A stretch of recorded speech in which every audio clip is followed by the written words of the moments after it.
ಅಕ್ಕ ಸಾಲಿಗನ ಮನೆಗೆ. ಎರಡು ಭೇದವನ್ನು ಮಾಡಿ ಅರ್ಥ ವ್ಯತ್ಯಾಸವನ್ನು ಉಂಟು ಮಾಡ್ತಾರೆ ನಮ್ಮ ಅಪ್ಪ. ಅಕ್ಕ ಯಾರು? ನಮ್ಮ ಪುರಂದರದಾಸರ ಹಾಡಿನಲ್ಲೂ ಕೂಡ ಅಕ್ಕ ನೀನಿಲ್ಲದ ವೇಳೆ ಬೆಕ್ಕುಕೊಂಡು ಹೋಯಿತು ಅನ್ನುವ ಒಂದು ಮಾತು ಬರುತ್ತೆ. ಅಲ್ಲಿ ಅಕ್ಕ ಅಹಂಕಾರವ ಗೊತ್ತಿಲ್ಲ. ಇಲ್ಲಿ ನನಗಂತೂ ಅರ್ಥವಾದದ್ದು ಅಕ್ಕ ಬರಬೇಡ ಅಕ್ಕ ಸಾಲಿಗನ ಮನೆಗೆ. ಇದು ಸಾಲದ ಮನೆ. ಇದರಲ್ಲಿ ಎಷ್ಟು ಸಾರಿ ಬಂದು ಹೋಗ್ತೀಯೇ ಓ ಜೀವವೇ. ಇದು ಸಾಲಿಗನ ಮನೆ. ಬಂದು ಹೋಗುವ ಈ ಜೀವಕ್ಕೆ ನಿರಂತರವಾಗಿ ಗೋಡೆಗಳಲ್ಲೆಲ್ಲ ಮಾತನಾಡುವ ಕಿವಿಗಳುಂಟು. ಅತ್ತ ನುಂಗುವುದಕ್ಕೆ ಕಾಯುವ ಬೆಕ್ಕು ಉಂಟು. ಈ ಬೆಕ್ಕು ಮೃತ್ಯುದೇವತೆಯ ಸಂಕೇತ ಅಂತ ಬೆಕ್ಕನ್ನು ಭಾವಿಸಿದಾಗ ಇದಕ್ಕೆ ನಿರಂತರ ಸಾವಿನ ಕರೆ ಇದ್ದೇ ಇರ್ತದೆ. ಆದ್ದರಿಂದ ಇದು ಒಂದು ಸಾಲಿಗನ ಮನೆ, ಇನ್ನೊಂದು ಅಕ್ಕ ಸಾಲಿಗನ ಮನೆಗೆ ಬರಬೇಡ. ಅಕ್ಕ ಸಾಲಿಗ ಸಾಮಾನ್ಯ ಯಾವಾಗ ಬರೋದು ಅಂದರೆ ಹುಟ್ಟಿದ ಕೂಡಲೇ ಕಿವಿ ಚುಚ್ಚೋಕ್ಕೆ. ಸೊ ಈ ಹುಟ್ಟು ಸಾವಿನ ಚಕ್ರದಲ್ಲಿ ಮತ್ತೆ ಮತ್ತೆ ಬರಬೇಡ ಅನ್ನುವುದನ್ನು ಬಹಳ ಧ್ವನಿಪೂರ್ಣವಾಗಿ ಹೇಳುವ, ಹೇಗೆ ಇದು 3 ದಾರಿ 6 ದಾರಿ, ಅಲ್ಲಿ ಬರಬೇಕಾದಂತಹ ತ್ರಿಗುಣಗಳು, ಅರಿಷಡ್ವೈರಿಗಳು, ಪಂಚೇಂದ್ರಿಯಗಳನ್ನು ಉಲ್ಲೇಖ ಮಾಡ್ತಾ ಮಾಡ್ತಾ ಇಲ್ಲಿ ಬಾರದೇ ಇರುವುದು ಒಳ್ಳೆಯದು, ಒಂದು ಸಾರಿ ಬಾರದೇ ಇರುವ ಮೃತ್ಯುವಿನ ಆಚೆಗೆ ಹೋಗು ಅನ್ನುವ ಸಂದೇಶವನ್ನುಳ್ಳ ಕವಿತೆ ಅಕ್ಕ ಬರಬೇಡಕ್ಕ ಸಾಲಿಗನ ಮನೆಗೆ. ಈ ಬಾಡಿಗೆ ಮನೆಗೆ ಬರಬೇಡ ಅಕ್ಕ, ಬರಬೇಡ ಅಕ್ಕ ಸಾಲಿಗನ ಮನೆಗೆ, ಈ ಹುಟ್ಟು ಸಾವಿನ ಮನೆಗೆ ಬರಬೇಡ.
ಒಂದು ವಿಶೇಷ ಹುತೇಕ ಬೇಂದ್ರೆಯವರ ಇನ್ನೂ ಯಾಕೆ ಬರಲಿಲ್ಲವ ಹುಬ್ಬಳ್ಳಿಯವ ಅನ್ನುವ ಧಾಟಿಯ ಅದೇ ಭಾವದ ಒಂದು ಕವಿತೆ.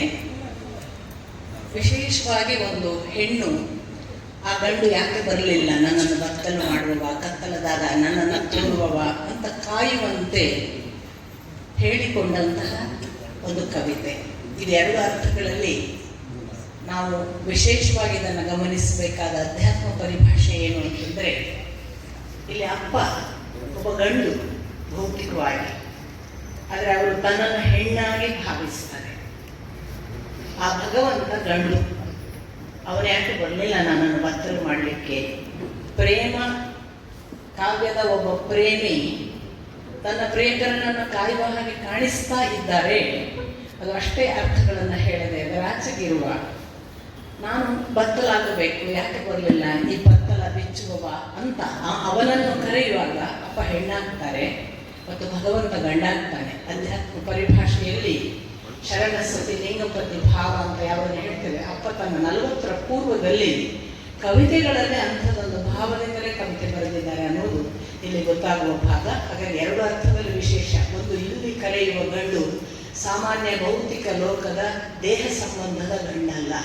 ಎರಡನೇದು, ಕರೆಯುತ್ತಾ ಇರುವವನು ತಾನು ಸ್ವತಃ ಗಂಡಾಗಿದ್ದು ಹೆಣ್ಣಿನ ಭಾವವನ್ನು ತಲುಪಿದ ಒಂದು ಅಧ್ಯಾತ್ಮ ವಲಯದ ಕರೆ. ಅದನ್ನು ಬಳ್ಳಿಗಾಲ ಅನ್ನುವ ಒಂದು ಹಾಡಿಗೆ ಸುಮಾ ಎಲ್.ಎನ್. ಶಾಸ್ತ್ರಿ ಗಜಲ್ ಸ್ಟೈಲಿನ ರಾಗ ಸಂಯೋಜನೆ ಮಾಡಿ ಹಾಡ್ತಿದ್ದಾರೆ.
ಹಳ್ಳಿಯ ಹುಡುಗಿ ಪೇಟೆಗೆ ಹೋದಳು ಸೋಮವಾರ ಸಂತೆ ಅನ್ನುವ ಕವಿತೆ. ಇದು ನಾನು ನೀವು ನೋಡುವ ಹಳ್ಳಿಯ ಹುಡುಗಿ ಇರಲಿಕ್ಕಿಲ್ಲ ಅನ್ನುವ ಅರ್ಥ ನಿಜವಾಗಿ ಬರುವುದು ಅದು ಬೇರೆ ಬೇರೆ ಆಯಾಮದ ಕಡೆಗೆ ಹೋದಾಗ. ಅಲ್ಲಿ ಕವಿತೆ ಹುಡುಗಿ ಪೇಟೆಗೆ ಹೋಗಿದ್ದಾಳೆ, ನಮ್ಮ ಹುಡುಗಿ ಹೊಸ ಹುಡುಗಿ ತುಂಬ ಶುಭ್ರ ಹುಡುಗಿ ಕಳೆದು ಹೋಗಿದ್ದಾಳೆ, ಹುಡುಕ್ತಾ ಇದ್ದೇನೆ ನಮ್ಮ ಹುಡುಗಿ ಸಿಕ್ತಿಲ್ಲ, ಸಿಕ್ಕರೆ ನೀವಾರಾದರೂ ನನಗೆ ಅವಳು ಇಂಥಲ್ಲಿದ್ದಾಳೆ ಅಂತ ಹೇಳಿದರೆ ಒಂದು ಬಹುಮಾನ ಇದೆ. ಏನು ಅಂದರೆ ಹುಡುಕಿ ಕೊಟ್ಟವರಿಗೆ ಆ ಹುಡುಗಿಯನ್ನು ನಾವು ಕೊಡ್ತೀವಿ ಅಂತ ಘೋಷಿಸ್ತಾರೆ. ವೈಯಕ್ತಿಕವಾಗಿ ನನಗಾದ ಅರ್ಥವನ್ನು ನಾನು ನಿಮ್ಮ ಜೊತೆಗೆ ಹಂಚಿಕೊಳ್ತಾ ಇರೋದು. ಇದು ಕೋಮಲ ಜೀವದ ಒಂದು ಕಳೆದು ಹೋದ ಸ್ಥಿತಿ ಪಟ್ಟವ. ಚಂದ್ರ ಮನಸ್ಸಿನ ಅಧಿದೇವತೆ, ಇಂದ್ರಿಯದ ಸಂತೆಗಳಲ್ಲಿ ಮನಸ್ಸು ಮುಳುಗಿ ಈ ಜೀವ ನಿಜವಾಗಿ ಯಾರ ಹತ್ರ ಹೋಗಬೇಕು ಅಲ್ಲಿ ಹೋಗದೆ ಕಳೆದು ಹೋಗಿದೆ. ಹಾಗಂತ ಜೀವ ಪರಿಶುಭ್ರ ಕೋಮಲ, ಅದು ಅವನಿಗೆ ಸಂಬಂಧಪಟ್ಟದ್ದು, ಅದು ಹಾಳಾಗಲಿಲ್ಲ, ಅದು ಹೊಚ್ಚ ಹೊಸದು ಎಂದು ಪೇಟೆಗೆ ಬಂದು ಮೋಸ ಮಾಡಿದ್ದಲ್ಲ. ಇದೇ ಈಗ ಬಂದಿದೆ, ಕಳೆದು ಹೋಗಿದೆ, ಯಾರಾದರೂ ಹುಡುಕಿ ಕೊಟ್ಟರೆ ಅದು ನಿಮಗೆ ಅಂತ ಹೇಳುವಾಗ ಅಪ್ಪನಿಗೆ ಖಚಿತವಾಗಿ ಗೊತ್ತಿದೆ, ಹುಡುಕಬಲ್ಲವ ಅವನೊಬ್ಬನೇ, ಅವನಿಗಲ್ಲದೆ ಇದು ಯಾರಿಗೆ ಸಲ್ಲಬೇಕು ಅಂತ ಹಾಡು ಹಳ್ಳಿಯ ಹುಡುಗಿ.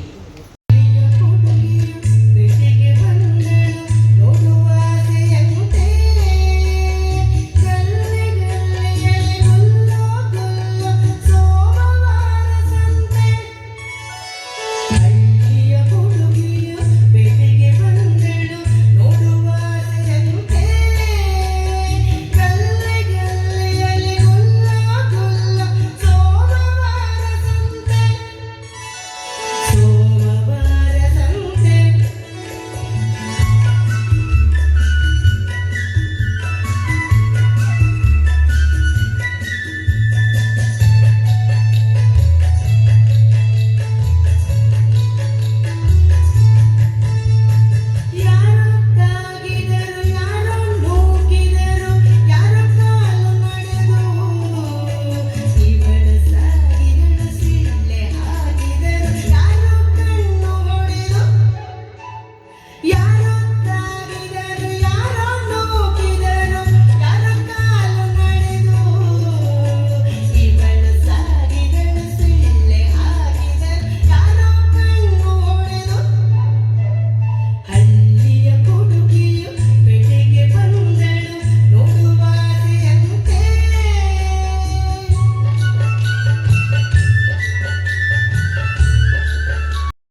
ಈ ನಿರ್ದಿಷ್ಟ ಒಡಪುಗಳ ಹಾಗೆ ಇರುವ ವಿವರಣೆಯ ಕವಿತೆ ಪುರಂದರದಾಸರ ಶೈಲಿಯ ಒಡಪನ್ನುಳ್ಳ ಒಂದು ಪದ್ಯ ರಚನೆ ಬನ್ನಂಜಿಯವರದು.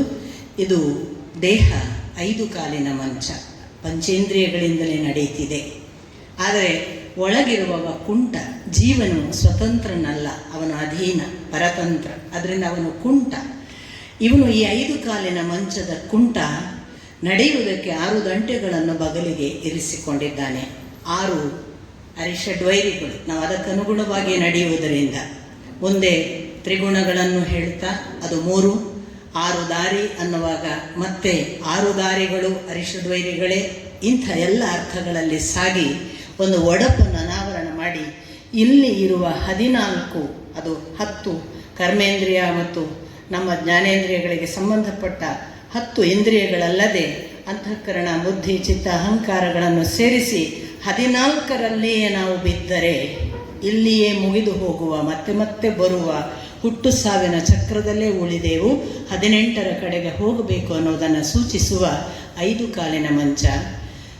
ಈಗಾಗಲೇ ಬಹಳ ಪ್ರಚಲಿತವಿರುವ ರಾಗವನ್ನು ಬದಲಾಯಿಸಿ ತನ್ನದೇ ಧಾಟಿಯ ರಾಗ ಸಂಯೋಜನೆ ಸುಮಾಯಲಿನ್ ಶಾಸ್ತ್ರಿ ಅವರೇ ಹಾಡ್ತಾರೆ. ಕಾಲಿನ ಮಂಚ ಕುಂಟ ಮಲಗಿದ್ದ, 3 ದಂಟೆಗಳನ್ನು ಬಗಲಿಗಿಳಿಸಿದ್ದ, 5 ಕಾಲಿನ ಮಂಚ ಕುಂಟ ಮಲಗಿದ್ದ, 3 ದಂಟೆಗಳನ್ನು ಬಗಲಿಗಿಳಿಸಿದ್ದ, 5 ಕಾಲಿನ ಮಂಚ ಕುಂಟ ಮಲಗಿದ್ದ,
ಬಿಡಬೇಕು 14, ಈ 5 ಈ 6, ಈ 3 ಸಾಕು, ಈ 5 ಈ 6, ಈ 3 ಸಾಕು, 18 ಬೇಕು ಬಿಡಬೇಕು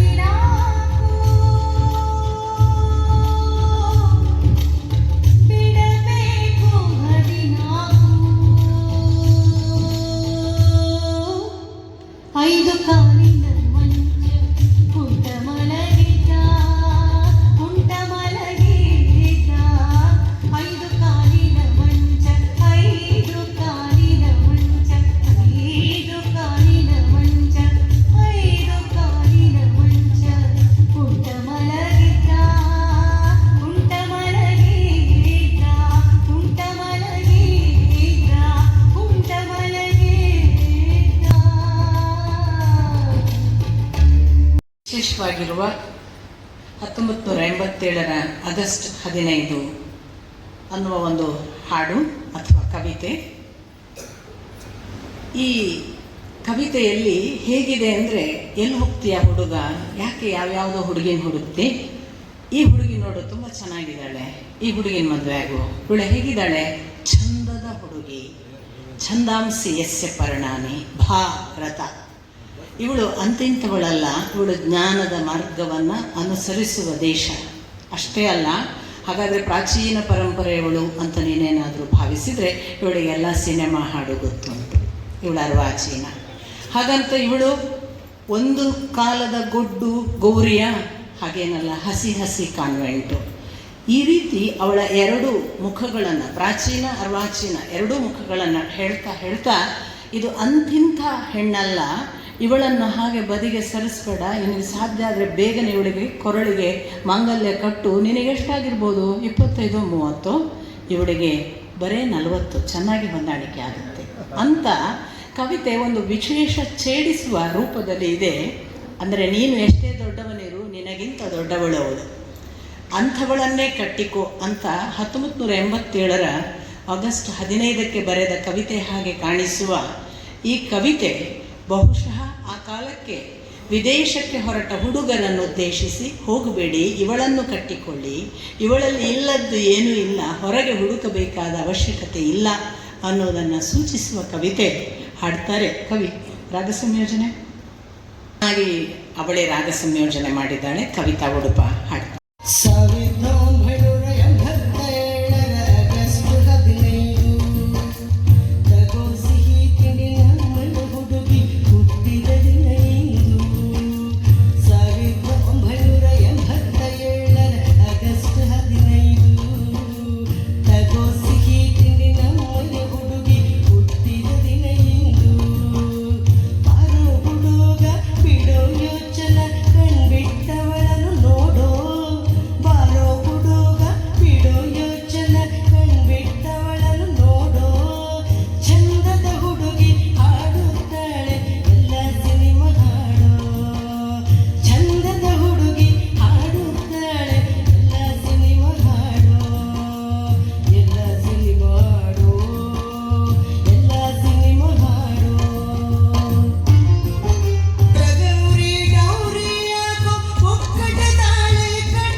ಕಮಲಪು ಸೂನುರ್ಗರುತ್ಮಾನ್ ರಥಃ ಅನ್ನುವ ಪದ್ಯ ಅಥವಾ ಅಷ್ಟ ಚರಣಗಳುಳ್ಳಂತಹ ಮಂತ್ರವನ್ನು ಕೇಳಲಿಕ್ಕೆ ಸಾಕು.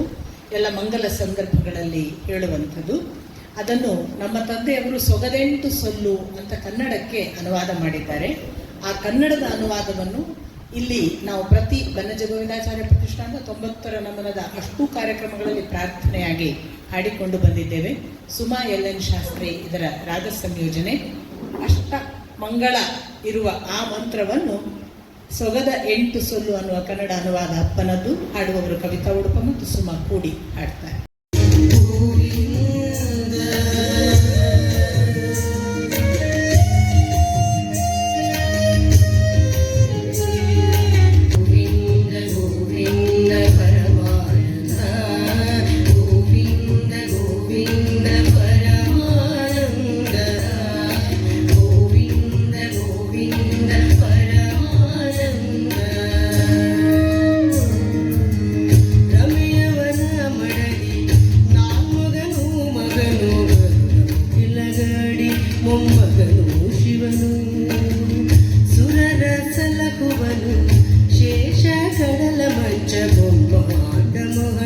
ಸುರರು ಆದೊರೆಯ ಪರಿಪರಿಯ ಕಿಂಕರರು ಮೂಜಗವ ಪೊರೆವ ಸಂಸಾರಿ ಹರಿಯು ಕರುಣಿಸಲಿ ಮಂಗಳವನು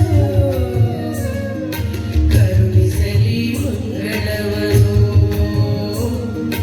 ಕರುಣಿಸಲಿ ಮಂಗಳವನು ಅವನ ಶಿವಶೇಷ ಗರುಡ ಮನುಮಥನು ಇಂದ್ರ ಗುರುಭಾನು ಚಂದ್ರ ಮನುವರುಣ ಅಗ್ನಿ ನಿರುತಿ ಯಮಧರ್ಮ ಅಶ್ವಿಗಳು ಗಣಪ ಮರುತ ಗಣಧರಪ ಪರ್ಜನ್ಯ ಮಿತ್ರರಂತ ಸುರರು ಮಡದಿಯರೊಡನೆ ಅನುದಿನವೂ ನಮಗೆ ಕರುಣಿಸಲಿ ಮಂಗಳವನು ಕರುಣಿಸಲಿ ಮಂಗಳವನು ಕರುಣಿಸಲಿ ಮಂಗಳವನು ಅತ್ರಿ ವಿಶ್ವಾಮಿತ್ರ ಭೃಗು ಪರಾಶರ ಶಕ್ತಿ ಮುನಿ ಮರೀಚಿ ಅಗಸ್ತ್ಯ ಅಂಗೀರಸ ಸೌರ್ವ ಕ್ರತು ಪುಲಸ್ತ್ಯ ವಸಿಷ್ಠ ಮತ್ತು ಚರ್ಯ ಪುನಃ ಪಾಂಡವು ವ್ಯಜಮದತ್ತಿ ಗೌತಮ ಭರದ್ವಾಜ ಮೊದಲಾದ ತಾಪಸರು ಶ್ರೀಹರಿಯ ಸಿರಿಚರಣ ಶರಣರಿವರೆ ಮಗೆ ಕರುಣಿಸಲಿ ಮಂಗಳವನು ಕರುಣಿಸಲಿ ಮಂಗಳವನು ಕರುಣಿಸಲಿ ಮಂಗಳವನು ತನಹುಷ ಸಗರ ಅಂಬರೀಷ ಪೃಥುರಾಜ ಹೈಹಯ ಶ್ರೀಧರ್ಮ ಸುತನು ನಳನು ದಶರಥನು ರಾಮ ಯದುಯಯತಿ ಇಕ್ಷ್ವಾಕು ಭರತ ಉತ್ತಾನಪಾದ ಧ್ರುವ ವಿಭೀಷಣರಂಥ ನೆಲದೊಡೆಯರೆಲ್ಲ ಎಂದೆಂದು ನಮಗೆ ಕರುಣಿಸಲಿ ಮಂಗಳವನು ಕರುಣಿಸಲಿ ಮಂಗಳವನು ಕರುಣಿಸಲಿ ಮಂಗಳವನು ಸುಂದರವು ಮೇರು ಕೈಲಾಸದೇರು ದಟ್ಟ ಮಂಜು ಬೆಟ್ಟ ಮಾಹೇಂದ್ರ ಮಲಯ ಸಿಂಹಾದ್ರಿ ಸಖ್ಯ ವಿಷಧರೈ ಬತಗಿರಿ ಮೈನಾ